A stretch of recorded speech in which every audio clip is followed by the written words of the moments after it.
Let's talk about the crazy life of a Spartan. A Spartan family was a lot different than any other ancient Greek city-states. Children were property of the state more than they were property of the parents. They were raised to be soldiers, strong, self-disciplined, and loyal to the state.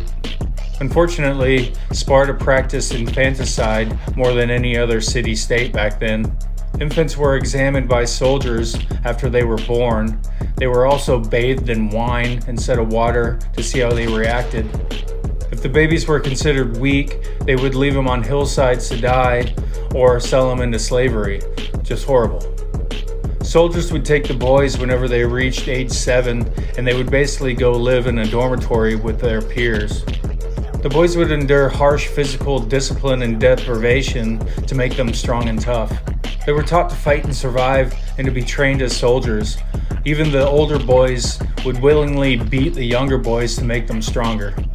At age 20, they had to pass an intense, rigorous test to be able to become full citizens. If they failed, they would only become middle-class citizens. When they passed the test, they were given a wife and land, and then they were given slaves to tend that land, and they were allowed to procreate, but they still had to live in the barracks. It was only until they were 30 that they were allowed to live with their family at their homes. But they still had to train and continue to be soldiers till the age 60, and then they were basically retired from military service. That's pretty intense and crazy. Like and follow for more.